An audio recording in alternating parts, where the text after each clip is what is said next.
세상에서 제일 골치 아픈 문제가 사람 문제라는 말이 있죠. 그 이유는 바로 말 때문입니다. 사람 사이의 문제는 대부분이 말로 인해 발생합니다. 왜냐하면 인간은 타인의 말에 굉장히 큰 영향을 받기 때문이죠. 누군가 무심코 던진 말이 내 마음에 콕 박혀서 하루 종일 곱씹기도 하고, 또 누군가 별다른 생각 없이 한 말에 난데없이 큰 위로를 받게 되기도 하고, 요즘 핫한 나는 솔로에서도 말로 인한 오해가 꼬리에 꼬리를 물고 서로 감정을 상하게 만드는 사건으로 커지죠. 광수는 영숙으로부터 경각심을 가져라 라는 말을 듣게 되고, 이후 광수는 옥순의 마음을 점점 의심하게 됩니다. 이미 의심의 싹이 생기고 나니 옥순의 말을 있는 그대로 듣지 못하고 오해하게 됩니다. 이처럼 말이란 것은 어떻게 하느냐, 어떻게 받아들이냐에 따라서 타인의 정신을 완전히 지배해버리는 아주 강력한 수단입니다. 그렇다면 사람들이 잘 휘둘리는 말은 어떤 것일까요? 남을 비난하는 말, 아니면 칭찬하는 말, 그것보다 더욱 강력하고 즉각적인 반응을 만드는 말은 바로 상상력을 자극하는 말입니다. 경각심을 가져라 라는 애매모호한 말은 상대방의 상상력을 자극합니다. 왜 경각심을 가지라고 할까? 나 말고도 다른 사람과 호감을 가지고 있다는 건가? 말 하나로 이 말의 의도가 무엇인지 고민하게 되고 그 고민에 몰두하게 됩니다. 우리가 핸드폰을 보다가 내려야 할 정류장을 지나치고 집중해서 무언가를 하다 보면 옆에 누가 왔는지 의식조차 못할 때가 있죠. 이것은 트랜스라고 합니다. 이 그림을 살펴보세요. 이 그림은 어떤 모양인가요? 많은 사람들이 원이라고 대답합니다. 하지만 이것은 하나의 곡선일 뿐 양끝이 연결되어 있지 않기 때문에 원은 아닙니다. 그러나 사람의 뇌는 아직 벌어지지 않은 일을 상상해서 완성시키는 경향이 있기 때문에 원과 유사한 모양으로 보이기 때문에 원이라고 생각하게 됩니다. 실생활에서 이런 일이 정말 많습니다. 예를 들어 직장 동료가 상사와 면담을 하고 나와서 표정이 별로 좋지 않아 보이면 이 동료가 상사에게 혼났구나, 동료와 상사 사이에 안 좋은 일이 생겼구나 하고 짐작할 수 있습니다. 직접 둘 사이의 이야기를 들은 것도 아닌데 말이죠. 사실은 면담에서는 별 이야기를 하지 않았고 직장 동료는 그냥 아무 생각이 없는 무표정이었을 수도 있었습니다. 아니면 화장실이 급해서 표정이 안 좋았을 수도 있죠. 즉, 우리의 뇌는 어떠한 사건을 바라볼 때 내가 본 것만 생각하는 것이 아닌 각종 상황들을 조합해서 내가 생각하기에 합리적인 상황으로 인식하게 됩니다. 뇌는 불확실한 일에 대해 확실한 답을 얻으려 했습니다.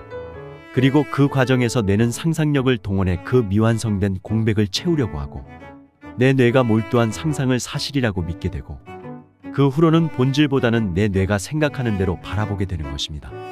이 원리로 보면 경각심을 가져라 라는 말의 본래 뜻은 나보다는 옥순과의 관계에 집중하라 였지만 옥순이 다른 사람들에게도 호감을 가지나 에포커스가 맞춰져서 다른 의미가 전혀 보이지 않았던 것입니다. 이런 화법을 말의 공백이라고 합니다. 말을 할 때 주어를 붙이지 않는다거나 목적어를 빼고 말한다거나 정확한 설명을 붙이지 않고 의도적으로 공백을 만들어 듣는 사람이 상상하게 만드는 화법입니다. 이런 화법의 대표적인 예시가 점술사입니다. 어디 떠나려고 하네 라는 말을 들으면 대부분이 해당할 수 있습니다. 어딘가를 떠난다는 것은 아주 넓은 의미의 말이기 때문이죠. 주거지를 옮길 수도 있고 회사를 옮길 수도 있고 사람 사이의 마음이 떠날 수도 있고 이런 말을 들으면 듣는 사람들은 자신의 이야기를 투영시키게 되고 저 사람이 어떻게 알았지 하는 생각이 들 수 있습니다. 이렇게 상대방의 마음을 읽은 듯이 말하는 추측법은 한번 잘 먹혀 들어가는 순간 상대방을 손쉽게 내 뜻대로 움직이게 만들 수 있습니다. 왜냐하면 듣는 사람은 자신의 이야기대로 생각하게 되고 그 생각에 몰두하여 상황을 바라보게 되니 화자가 옳은 말을 하는 것처럼 보이기 때문입니다. 사람들이 노래를 들으면서 눈물을 흘리거나 공감하는 경우를 많이 볼 수 있습니다. 이는 노래 가사에 주체가 없기 때문입니다. 따라서 듣는 사람마다 각자의 경험을 떠올리며 노래에 몰입하게 됩니다. 사람들은 주체가 없는 말에는 자기 자신을 투영시키게 되고 곧 자신의 이야기라고 받아들이게 됩니다. 이처럼 상상력을 자극하는 화법에는 다양한 법칙들이 있습니다. 첫 번째, 포커스 화법입니다. 이 화법은 특히 본인에게 잘못 사용하는 경우가 굉장히 많은 화법인데요. 여러분도 해당하시는지 잘 살펴보세요. 칭찬을 듣는 게 왠지 머쓱하고 부끄러운 사람들이 있습니다.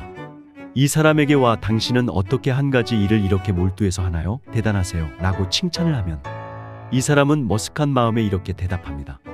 아니에요. 제가 다른 일에 적응을 잘 못해서 그래요. 이 말을 들은 사람들은 한 가지 일에 몰두하는 사람이라는 이미지보다 다른 일에 적응을 잘 못하는 사람이라는 이미지에 포커싱이 되어 장기적으로는 부정적인 영향을 끼칩니다. 또 다른 예시가 있습니다. 초보 운전인 사람이 있습니다. 이 사람은 자신이 운전할 때 실수할까봐 걱정돼서 항상 마음속으로 여러 걱정들을 하며 주의력을 상기시킵니다. 신호를 못 지키면 어떡하지? 코너를 돌다가 차를 긁으면 어떡하지? 주차를 못해서 사람들이 빵빵거리면 어떡하지? 이렇게 자신이 못하는 상황들을 걱정합니다.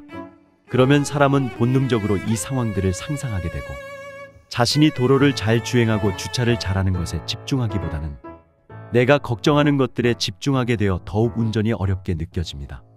이처럼 나의 상상력을 어떤 포커스에서 발휘를 해야 할지 잘 생각해야 합니다. 두 번째, 따라 말하기 화법입니다. 이것은 명상 영상에서 자주 찾아볼 수 있습니다.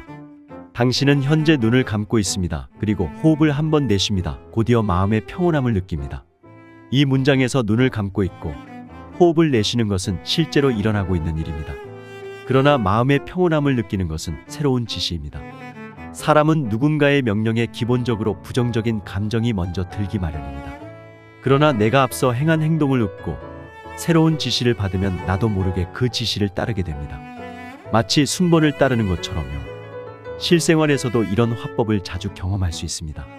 직장 상사가 부하 직원에게 전과 다른 완전히 새로운 업무를 제시해야 하는 상황입니다. A 상사는 이렇게 말합니다. 우리가 이번에 맡은 프로젝트는 예전 일과는 완전히 다릅니다. 하지만 잘해봅시다. 반면 B 상사는 이렇게 말합니다. 우리는 지난번 프로젝트를 무사히 종료시킨 경험이 있습니다. 이번 프로젝트는 다른 성격이지만 잘할 거예요. 비슷해 보이는 말이지만 B 상사의 말을 들은 부하 직원들은 새로운 프로젝트도 긍정적으로 받아들이게 됩니다. 그러나 A 상사의 말을 들은 부하 직원들은 프로젝트에 대한 부담감이 생깁니다. 이처럼 실제로 일어난 사건 혹은 실제로 하고 있는 행동을 한번 언급하고 곧이어 내가 바라는 것을 말하면 듣는 이는 나의 지시에 거부감이 덜 생깁니다.